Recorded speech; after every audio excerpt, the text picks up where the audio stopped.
हाँ नहीं, कल के लेक्चर में क्या क्या किया था बताओ भाई,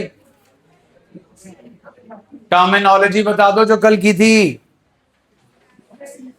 एसेट्स के अंदर क्या किया था जी? Fixed assets and fixed assets में थे टैंजिबल एंड एसेट्स के बाद क्या था जी? रिसीट्स। रिसीट्स के अंदर हमने दो रिसीट्स की थी, एक थी रेवेन्यू रिसीट और दूसरी थी, यहां पर रेवेन्यू और कैपिटल जो है वो नेचर है आपकी रिसीट की। रिसीट होता है मनी रिसीव्ड या receivable on account of sale of goods और सर्विसेज, दैट इज रिसीट। जो उसकी दो टाइप्स थी वो थी revenue receipt and capital receipt. Revenue receipt होगी बार बार, कैपिटल रिसीट होगी एक बार। रेवेन्यू रिसीट हमें मिलेगी on account of sale of goods और सर्विसेज, या अगर हमने बैंक में पैसे जमा करा रखे हैं तो उसके ऊपर मिलेगा इंटरेस्ट। जो कैपिटल रिसीट होगी वो बार बार नहीं होगी। कैपिटल रिसीट बेसिकली होगी बाय सेलिंग फिक्स्ड एसेट्स या बाय टेकिंग लोन। अब जो आपकी कैपिटल रिसीट है ये जब भी होगी या तो आपका एसेट डिक्रीज होगा या आपकी लाइबिलिटी जो है वो इंक्रीज होगी। उसके बाद हमने किया था जी एक्सपेंडिचर। एक्सपेंडिचर का हिंदी अनुवाद जी खर्चा। जिस तरीके से आपकी रिसीट जो है दो तरीके की थी, revenue receipt and capital receipt, उसी तरीके से हमारा एक्सपेंडिचर भी दो तरीके का है, revenue expenditure and capital expenditure. Revenue expenditure एक बार होगा कि बार बार होगा, और कैपिटल एक्सपेंडिचर एक बार। फिर हमने कल डिस्कस किया था अकाउंटिंग पीरियड, वो पीरियड जिसके लिए हम करते हैं अकाउंटिंग। अकाउंटिंग पीरियड इंडिया में फाइनेंशियल ईयर फॉलो होता है विच स्टार्ट्स ऑन एंड्स ऑन। इस टाइम पीरियड के दौरान जितनी भी ट्रांजैक्शंस होती है उनकी हम अकाउंटिंग करते हैं। तो आपकी जो अकाउंटिंग है वो इस टाइम पीरियड के दौरान होती है। एक होता है calendar year which starts on and ends on. US, Canada, Australia, यहां पर कैलेंडर ईयर ही फॉलो होता है क्योंकि वहां पर income tax returns 31 of December के बाद फाइल होती हैं। अपनी जो है वो 31 ऑफ मार्च के बाद फाइल होती है। हम बात कर रहे थे रेवेन्यू एक्सपेंडिचर और कैपिटल एक्सपेंडिचर की। रेवेन्यू एक्सपेंडिचर का benefit with in the accounting period खत्म हो जाता है, लेकिन जो कैपिटल एक्सपेंडिचर है उसका बेनिफिट एक अकाउंटिंग पीरियड से अगले अकाउंटिंग पीरियड में भी जाता है। 10 अकाउंटिंग पीरियड से ये बेनिफिट दे रहा है जी। प्रोजेक्टर, आप चेयर्स पे बैठे हो, फर्नीचर, ये भी 10 अकाउंटिंग ईयर से मेरे को बेनिफिट दे रहा है। फैंस चल रहे हैं, एसी चल रहा है, लाइट चल रही है, पहले प्रोजेक्टर चल रहा था, ये सब इलेक्ट्रिसिटी से चल रहे हैं। इलेक्ट्रिसिटी पीएस पीसीएल देती है, साथ में वो बिल भी देती है। एक बार अगर आपने बिल पे कर दिया तो 10 अकाउंटिंग पीरियड तक उसी बिल से इलेक्ट्रिसिटी मिल सकती है जी। सो इलेक्ट्रिसिटी का बिल जो हम पे कर रहे हैं, is it a capital expenditure और a revenue expenditure? Revenue expenditure किया जाता है in order to earn money. आपका जो रेवेन्यू एक्सपेंडिचर है वो आपकी अर्निंग कैपेसिटी को मेंटेन रखता है। कैपिटल एक्सपेंडिचर आपकी अर्निंग कैपेसिटी को बढ़ाता है। Capital expenditure is basically incurred on buying fixed assets. हमने कल सिर्फ यहां पर इसका मीनिंग किया था रेवेन्यू एक्सपेंडिचर और कैपिटल एक्सपेंडिचर का। आइए जी थ्योरेटिकल सेटअप जो है वो इसका पढ़ते हैं, revenue expenditure and capital expenditure.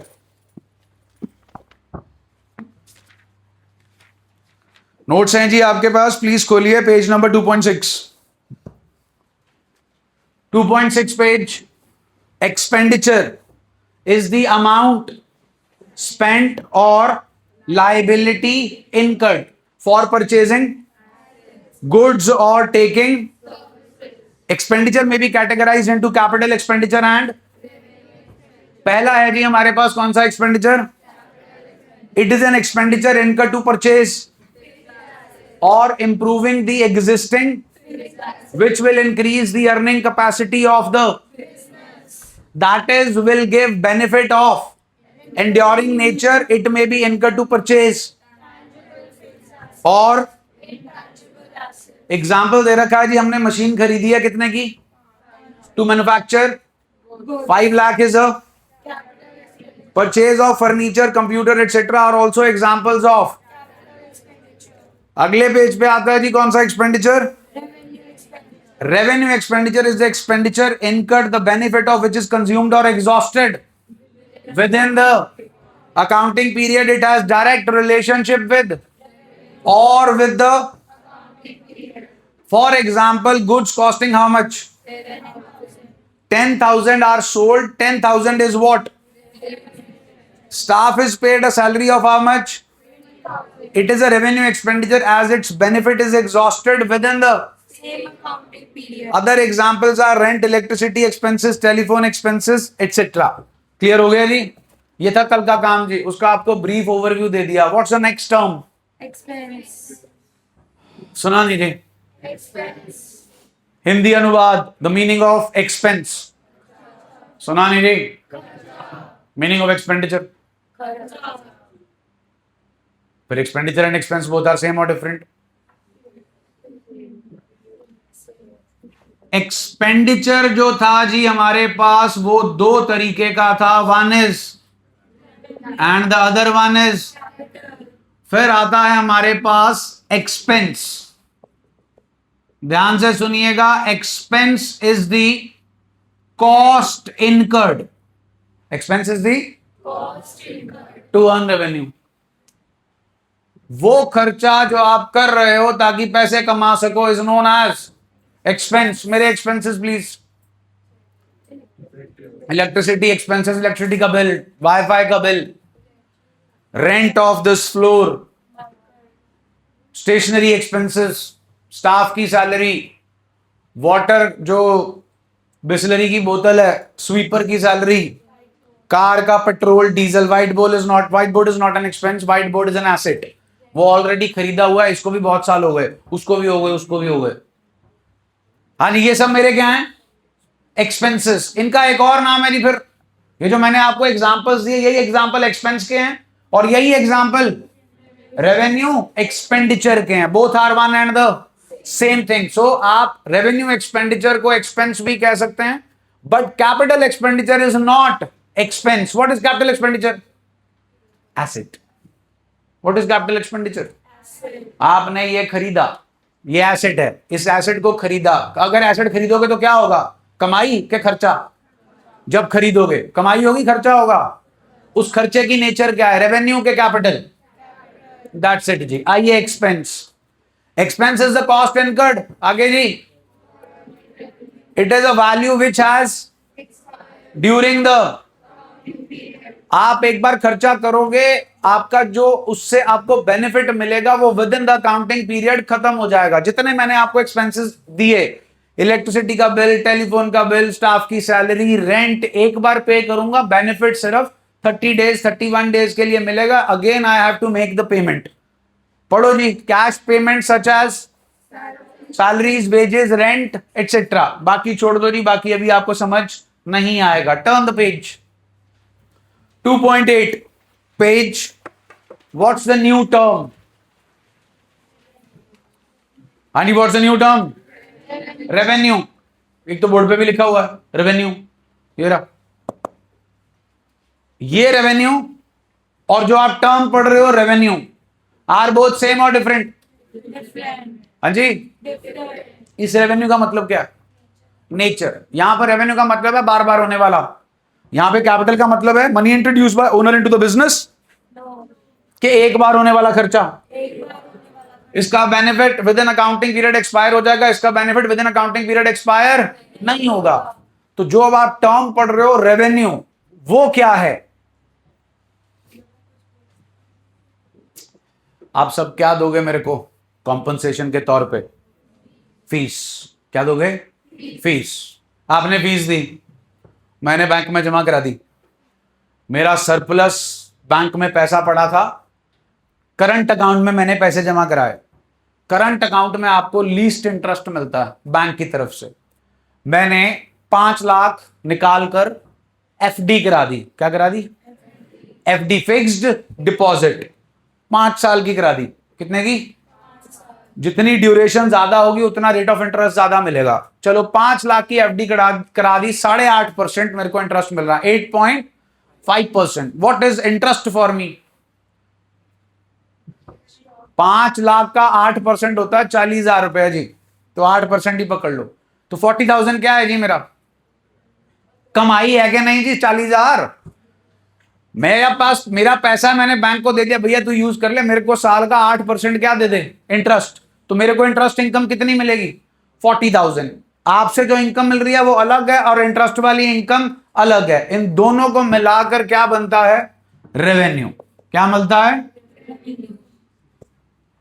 अब जरा पढ़ो पहले और क्लियर होगा। रेवेन्यू इज, आगे क्या लिखा? Gross inflow. इनफ्लो का मतलब आना, ग्रॉस का मतलब होता है जी certain things are yet to be subtracted, मतलब इसमें से अभी हमने कुछ माइनस नहीं किया। Is the gross inflow of, क्या लिखा है? रिसीवेबल्स और other considerations arising in the course of the enterprise from, हाँ जी, फर्स्ट फ्रॉम व्हाट? कोई प्रोडक्ट बेचोगे, आगे of service, I am rendering you a service, teaching, and from the use of others, used by others of enterprise resources, yielding dividend etc. Thus revenue is the amount received, वो पैसा जो आपको मिल चुका है या मिलेगा by the enterprise from its operating activities and from the use of entities resources by the others. Example आपको दे रखा है जी, sale of goods, rent, commission, interest etcetera. हाँ भाई, रेंट जो है इस फ्लोर का मैं पे करता हूं लैंडलॉर्ड को। मेरे लिए रेंट क्या है? मेरे लिए रेंट क्या है? जो इस बिल्डिंग के लैंडलॉर्ड हैं उनके लिए रेंट क्या है? रेवेन्यू। उनके लिए रेंट क्या है? रेवेन्यू। हाँ जी, रेवेन्यू क्लियर हुआ जी? जो रेवेन्यू अभी हमने पढ़ा और रेवेन्यू एक्सपेंडिचर में डिफरेंस क्लियर हो गया। यहां पर revenue is the nature of the expenditure, किस तरीके का खर्चा है वो है revenue expenditure and capital expenditure. जो इस रेवेन्यू की बात हो रही है यहां पर, रेवेन्यू का मोटा मोटा मतलब ये है कि आपका बिजनेस है, आप अपने बिजनेस में या तो प्रोडक्ट बेचोगे या सर्विस बेचोगे, उससे आपको मिलेगा पैसा, वो वाला पैसा प्लस आपके बिजनेस के रिसोर्सेज का अगर कोई और यूज कर रहा है तो आपको उससे जो कमाई हो रही है वो, दोनों को मिलाकर। अगर याद हो 5 मिनट पहले मैंने बोला था मैंने एफडी कराई है। कितने की एफडी कराई है? 5 लाख। ये 5 लाख आया कहां से? आपकी फीस से। जो पैसा आया उसी की मैंने क्या कराई है? एफडी। वो पैसा मेरे को और कहीं से नहीं आया, तो ये पैसा मेरा किसका रिसोर्स था? बिजनेस का। लेकिन मैंने इसे किसे यूज करने के लिए दे दिया? बैंक को। और बैंक ने मेरे को उस पर क्या दिया? Interest. So that is revenue. Next item please. income, देखो हिंदी भाषा में तो सभी फायदा ही लग रहा है, फायदा, कमाई, लाभ, जो मर्जी कह लो, लेकिन अभी आया रेवेन्यू। अब उसके बाद क्या आ गई जी? income, सुना नहीं जी? income, अब रेवेन्यू और इनकम में क्या फर्क है जी? आपने मेरे को फीस दी, आपने मेरे को फीस दी, वो सारा मेरा फायदा हो गया। I can I use the whole amount for my own purpose? Why not? आपने तो दे दी और उसके ऊपर मेरा ही राइट है, लेकिन उसमें से मेरे को अभी क्या करने हैं? खर्चे, रेंट, बिजली का बिल, टेलीफोन का खर्चा, स्टाफ की सैलरी, ये सारे क्या करने हैं? Expenses.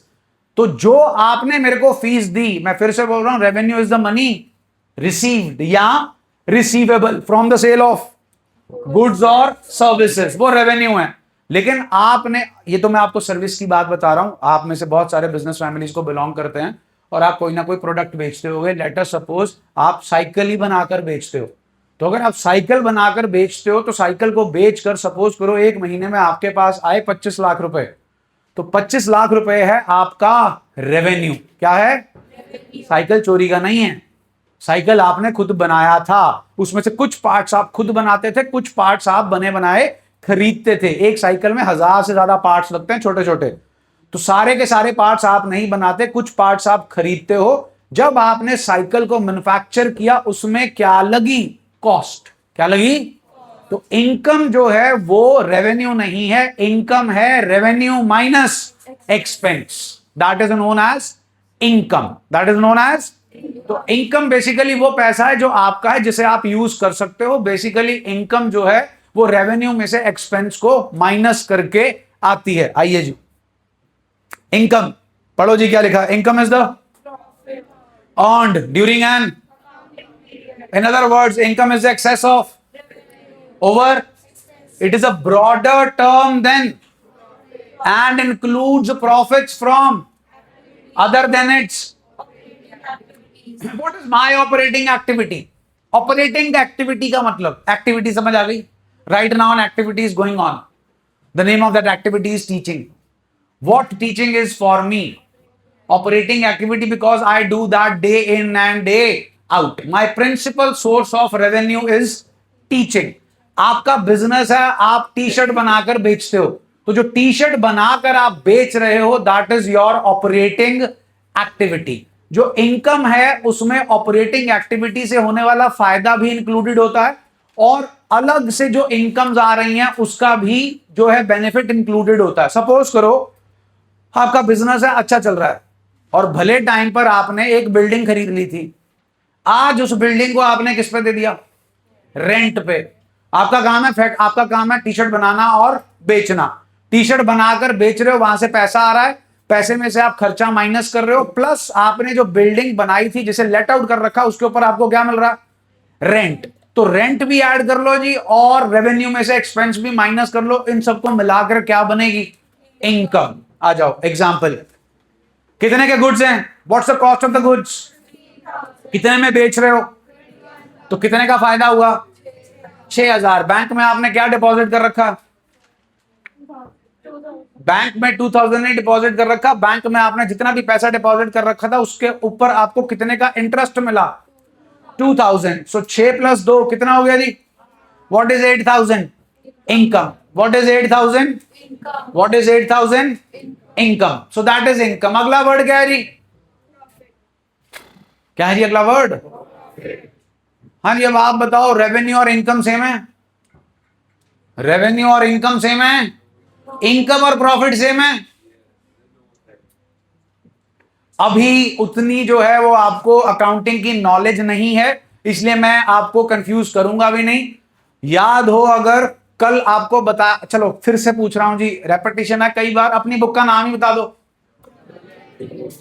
Double entry book keeping है, नीचे एक वर्डिंग है फाइनेंशियल अकाउंटिंग। क्यों कर रहे हैं हम, क्यों ये चीजें सीख रहे हैं? To know about only 2 things, what we have earned or what we have suffered as a loss, what are our assets and what are our liabilities। Sindhi भाषा में क्या कमाया, क्या गवाया, क्या अपना और क्या पराया, ये बताता कौन है? Final accounts. केड़े अकाउंट्स? जिनका सिनोनिम है फाइनेंशियल स्टेटमेंट्स। क्या सिनोनिम है? Financial statement. उसमें बनता है trading and profit and loss account. Profit हमें पता चलता है trading and profit and loss account बनाकर। ट्रेडिंग अकाउंट हमें एक प्रॉफिट देता है, प्रॉफिट का नाम है gross profit. Profit and loss account हमें एक प्रॉफिट निकाल के देता है, प्रॉफिट का नाम है नेट प्रॉफिट। बेसिकली आपके प्रॉफिट वर्ड में इन्हीं 2 प्रॉफिट्स का जिक्र है। साल के एंड में जब फाइनल अकाउंट्स बनाना सीखोगे तब आप सीख जाओगे how to calculate gross profit और gross loss, how to calculate net profit और नेट लॉस। तब तक के लिए दिमाग पे बोझ डालने की जरूरत नहीं है। Let's move on to the next term. क्या आ गया जी? गेन। हाँ जी, गेन का हिंदी अनुवाद फायदा, प्रॉफिट का हिंदी अनुवाद, इनकम का हिंदी अनुवाद फायदे। फायदे हैं जी बस। Gain, GAIN। देखो एक्सप्लेन करने को तो आधा घंटा लगाया जा सकता है इसके ऊपर, बट इतना है नहीं टाइम। लॉटरी पता है? Lottery Punjab lottery bumper, Diwali bumper, Rakhi bumper, अभी बैसाखी आ रही, बैसाखी बम्पर। तो लॉटरी की टिकट खरीद लो, लग गई लॉटरी, तो क्या हो गया जी फिर ये इनकम, प्रॉफिट के गेन, गेन। क्यों? क्योंकि हम स्टोरिये नहीं है, हम जुआरी नहीं है, गैम्बलर नहीं है, हमारा काम वो नहीं है। शौकिया तौर पे किस्मत आजमाने के लिए क्या खरीद ली? लॉटरी। लग गई, 100 रुपए की लॉटरी खरीदी, 1 करोड़ आ गया। अब 1 करोड़ नहीं आएगा, 1 करोड़ में 35% सरकार टैक्स काट लेगी, तो 65 लाख आ गया पक्के का, वाइट मनी। तो 65 लाख आ गया। रुपए कितने लगाए थे? 100 लगा के कितने आ गए? 65 लाख, 64 लाख 99,900 रुपीज का लाभ, गेन, फायदा। डन जी, क्लियर। अब थोड़ा और एलाबोरेट करते हैं, गेन क्या है? गेन जो है आपको होता है फायदा, but not from your business activity. Hosiery वाले हो, फैक्ट्री है, टी शर्ट बना के बेचते हो, तो टी शर्ट बनाकर बेचोगे, उससे जो फायदा होगा उसे इनकम ही बोलोगे, उसे प्रॉफिट ही बोलोगे, उसे गेन नहीं बोलोगे, उसे गेन नहीं बोलोगे। हौजरी का एग्जांपल देता हूं जी। पुराने टाइम पर मैंने डिटेल में डेमो क्लासेस में एग्जांपल दिया हुआ है। गांधीनगर पता है जी? हौजरी वालों को पता है? अच्छा, घंटाघर पता है? लुधियाने में एक ही है, ठीक। घंटाघर को क्रॉस किया, पुल से क्रॉस नहीं करना, नीचे से क्रॉस किया, घंटाघर को क्रॉस करके आगे जाते हो तो राइट हैंड साइड पर ना नीचे सड़क उतरती है, उसे शिवपुरी बोलते हैं। वहां पर है गांधीनगर मार्केट। वो जो गांधीनगर मार्केट है वो होलसेल की मार्केट है। बेटा जल्दी कर लो साइन, होलसेल मार्केट है वहां पर। तो वो जो गांधीनगर का एरिया है वहां पर 1970s 1980s में हौजरी का बूम आया था। जो हौजरी वाले हैं उनको ये तो मालूम है कि स्वेटर बनता है, लेकिन स्वेटर जो पहले टाइम पर बनता था वो बनता था एक मशीन पे। मशीन का नाम है फ्लैट, फ्लैट ओमैक्स वाला नहीं जी, फ्लैट मशीन का नाम है। वहां पर थोड़ी लो क्वालिटी के स्वेटर्स बनते थे। तो सपोज करो जी आपके फादर साहब ने भी पुराने टाइम पर इन्वेस्टमेंट कर रखी है और फ्लैट मशीनें खरीद रखी हैं जिन पे वो पहले वो स्वेटर्स बनाते थे। काम चल गया जी, एडवांसमेंट आ गई टेक्नोलॉजी में, हमारे पास पैसा भी आ गया, हमने जर्मनी से ऑटोमेटिक मशीन्स मंगवा ली जो बिना एसी के नहीं चलती और ऑटोमेटिक है सब कुछ, बटन ऑन करो स्वेटर निकल कर बाहर आ जाएगा। तो वो फ्लैट वाली मशीन पड़ी है। एक नया जो बिजनेसमैन है वो शुरू से स्टार्ट करना चाहता है, वो कहता है जी आप मेरे को अपनी फ्लैट वाली मशीन बेच दो। आपके फादर साहब ने वो मशीनें 10 खरीदी थी 20,000 रुपए के हिसाब से, 2 लाख रुपए की, आज से 50 साल पहले। चल अभी भी रही है, बढ़िया कंडीशन में है। आज वो मशीन 1-2 लाख रुपए की है। तो आपके पास तो आइडल पड़ी है, तो जो नया बिजनेसमैन है वो कहता है जी आप मेरे को दे दो। तो आज की डेट में वो 2 लाख की है, तो आपके फादर साहब बिजनेस माइंड कहते हैं जी 1 लाख में दूंगा। हमने 2 लाख में 10 मशीनें खरीदी थी, आज हम 10 मशीनें 10 लाख में बेच रहे हैं। फायदा हो रहा है क्या नुकसान? इसे प्रॉफिट बोलोगे कि इसे गेन बोलोगे? इसे क्या बोलेंगे? गेन। क्योंकि हमारा काम फ्लैट की मशीनें खरीदना बेचना, हमारा काम है टी शर्ट बनाना या स्वेटर बनाना। लेकिन अगर हम अपना फिक्स्ड एसेट जो है वो बेच रहे हैं और उस पर हमें फायदा हो रहा है तो उसे क्या कहते हैं? गेन। बिकॉज ये फायदा हमारा हर रोज नहीं होगा, ये जो है फायदा हमारी रेगुलर एक्टिविटी नहीं है। So this is known as gain. Next item please. ये बढ़िया है जी, जड़ा मर्जी हो, स्वेटर बेच के हो, फैक्ट्री बेच के हो, मशीन बेच के हो, आग लगने से हो, बाढ़ आने से हो, भूचाल आने से हो, चोरी होने से हो, जिस मर्जी से नुकसान हो उसके लिए 4 ही अक्षर है, LOSS, लॉस। कहानी खत्म। डन है जी। अगली 4 टर्म्स चेक करो जी। आई होप मैंने कल करा दी थी आपको। क्या है अगली 4 terms? Sales and sales return. Clear है जी? ये 4 टर्म्स पिक्चर में कब आती हैं? जब हमारे को ट्रांजैक्शन में कौन सा वर्ड गिवन होता? गुड्स। गुड्स क्या होते हैं? What is goods? इलेक्ट्रॉनिक्स वाले के लिए प्रोजेक्टर गुड्स है, स्टेशनरी वाले के लिए ये गुड्स है, प्रोजेक्टर स्क्रीन्स बेचने वाले के लिए ये गुड्स है, इलेक्ट्रिकल का सामान बेचने वाले के लिए फैन ट्यूबलाइट्स क्या हैं? गुड्स। अगर आपका टी शर्ट्स मैन्युफैक्चर करने का काम है तो आपके लिए टी शर्ट्स क्या हैं? गुड्स। एसी वाले के लिए ये क्या है? गुड्स। मेरे लिए जितना भी सामान ये अभी बोला मैंने, एक भी गुड्स नहीं है क्योंकि मेरा काम ही नहीं है ये। मेरे लिए सब क्या है? ये एसेट्स। सब क्या है? एसेट्स। उसके लिए क्या है? goods. So whenever the word goods is there in your transaction, then ये चार वर्ड्स जो हैं वो पैदा होंगे. कल मैंने आपको कुर्सी दिखाई थी कस्टमर, रिटेलर, होलसेलर और फिर फैक्ट्री वाला. सो ये है purchase sale, purchase return and sales return. Is that okay जी? ये चारों चीजें क्लियर हैं जी आपको? यही चार यहां पे लिखे हुए हैं. लास्ट आइटम पढ़ो, क्या लिखा?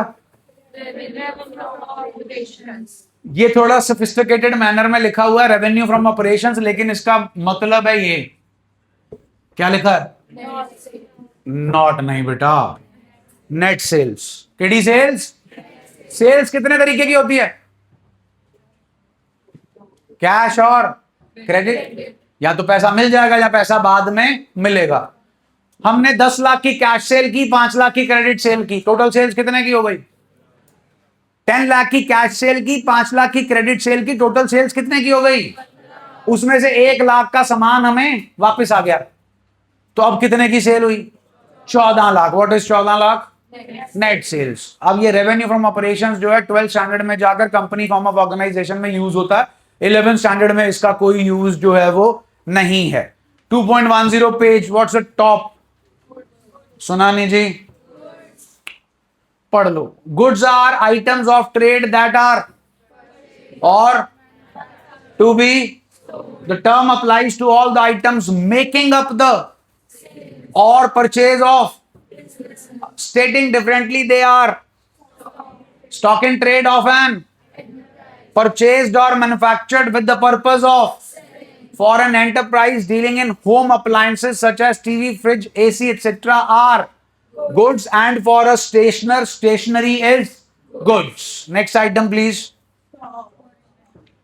क्या है जी next item? Stock. Stock. समझते हो भाई स्टॉक? जरा पढ़ना. Stock is a Current asset. held by an for the purpose of Sale. in the ordinary course of or for the purpose of Using it. in the production of goods meant for sale. आप T shirt बना रहे हो, उसके लिए क्या खरीदोगे? कपड़ा, fabric. वो जो फैब्रिक आप खरीद रहे हो, आप फैब्रिक बेचने के लिए खरीद रहे हो कि टी शर्ट बनाकर बेचने के लिए खरीद रहे हो? तो जो और वाला पार्ट था इसका एग्जाम्पल दे दिया. आप टी शर्ट बनाते नहीं, आप बनी बनाई खरीदते हो और बेचते हो. तो आप जो बना बनाया प्रोडक्ट खरीद रहे हो, उसका पर्पस क्या है? बिजनेस में रखना कि बेचना? बेचना. सो दैट उसका जो भी स्टॉक आपके पास है उसे स्टॉक बोलते हैं. अकाउंटिंग ईयर कब, फाइनेंशियल ईयर कब स्टार्ट होता है जी? अभी आके गया है जी 1 अप्रैल. 9 दिन पहले, 10 दिन पहले. बोलो. 31 मार्च 2026 आपका बिजनेस एग्जिस्टेंस में था कि नहीं था? आपके बिजनेस में 31 मार्च 2026 को सामान पड़ा था कि नहीं पड़ा था? वो सामान जो बेचने वाला है means stock of what ever you produce. Yes और नो? तो on 31 March what ever is the value of the stock which is lying at your place of business which is not sold, that is known as closing stock. केड़ा stock? Closing stock. क्योंकि वो साल के and का stock है. 31 मार्च के बाद क्या आता है? 1 अप्रैल. तो 1 अप्रैल शटर बंद किया 31 मार्च को और सुबह 1 अप्रैल को आके खोल दिया. स्टॉक बढ़ जाएगा, कम हो जाएगा कि उतना ही रहेगा? तो जो क्लोजिंग स्टॉक है पिछले साल का, वो इस साल का क्या बन जाएगा? So closing stock of an year becomes the opening stock of the next year. तो उसी को बोलते हैं closing stock and opening stock. उसके बाद आपकी जो इन्वेंट्री है 4 तरीके की होगी. कितनी? डिपेंड करता है आपका बिजनेस कौन सा, ट्रेडिंग का है कि मैन्युफैक्चरिंग का है. डिफरेंस समझते हो? ट्रेडिंग एंड मैन्युफैक्चरिंग में, ट्रेडिंग में क्या होता? बना बनाया खरीदा और बेचा. चाइना से कंटेनर आया और बेच दिया. यस और नो? तो अगर आपका बिजनेस ट्रेडिंग का है, किसका है? You only have one type of stock with you and that stock is known as stock in trade, नाम में ही काम छुपा है। वो स्टॉक जो कहां पर है, ट्रेड में। If yours is a no, if yours is a trading business. लेकिन अगर आपका है मैन्युफैक्चरिंग बिजनेस, केड़ा बिजनेस, तो आपके पास 3 तरीके का स्टॉक होता है। RM stands for raw material, WIP work in progress, FG stands for finished goods. T shirt, साल के एंड में जितना मीटर, मेट्रिक टन जो भी है कपड़ा आपके पास पड़ा है, जिसकी कोई कटाई नहीं हुई जी, no cutting, no stitching, no dyeing, no designing, वो कपड़ा जो है वो क्या कहलाएगा। फिर आपके पास कपड़े की कटिंग हो चुकी है जी, और आपने उसे कच्ची सिलाई जो है वो लग चुकी है, फिनिशिंग नहीं हुई, बटनिंग नहीं हुई, कोई डिजाइनिंग नहीं हुई उसकी, वो क्या कहलाएगा। और साल के एंड में कुछ टी शर्ट्स आपके पास ऐसी भी होंगी जो पूरा फिनिश्ड प्रोडक्ट है, पैकिंग पड़ी हुई है। सुबह अगर आपके पास 1000 टी शर्ट का ऑर्डर आ जाए तो आप 1000 टी शर्ट कार्टन में बंद करोगे, पैक करोगे और डिलीवर कर दोगे, वो क्या कहलाएगा, finished goods. Is that okay ji? On the basis of the date, your stock is of 2 types, opening and closing. On the basis of your business, whether if it is a manufacturing business, 3 types. If it is a trading business, then this much. Okay, okay ji. Next, bottom of the page, क्या है जी heading? सुना नहीं जी? Trade receivables. Again made up of 2 words.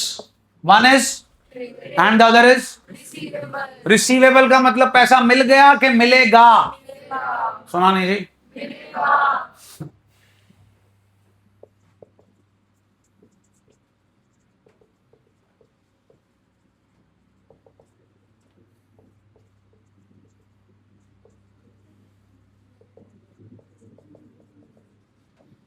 A sold goods to B on credit for worth rupees. Who's the buyer? Who's the buyer? Who's the seller? What's the value of the transaction? What is the nature of transaction? Cash or credit? Credit. किसके पास से सामान चला गया, किसके पास सामान आ गया, किसने किससे पैसे लेने हैं, ए ने बी से पैसे, for A who is B, for A who is B asset. कौन सा एसेट, करंट एसेट। कौन सा एसेट, इस बी को कहते हैं डेटर। क्या कहते हैं, A B C D E F G H, सबसे हमने पैसे, सबको हमने सामान बेच रखा, तो कलेक्टिवली सबको क्या बोलते हैं, डेटर्स। और डेटर्स का नाम है जी, एक डेटर है, डेटर का नाम क्या है, बी। फिर से पूछ रहा हूं जी, किसने गुड्स बेचे, किसने खरीदे, किसके गुड्स थे, अब किसके हो गए, लेकिन बी ने ए को फ्यूचर में क्या देने हैं, तो मिस्टर बी के लिए who is mister A, liability क्यों पैदा हुई, because of credit transaction, because A has given benefit to B in terms of goods worth rupees, जिसके 2 लाख रुपए मिले नहीं हैं, तो B के लिए A क्या है, लायबिलिटी। कौन सी लायबिलिटी, जैसे आपने एसेट बोला था, करंट एसेट, करंट लायबिलिटी, और इस करंट लायबिलिटी का नाम क्रेडिटर। क्या नाम है, ए ने बी से पैसा, ए ने बी से पैसा, बी ने ए को पैसा क्यों देना है,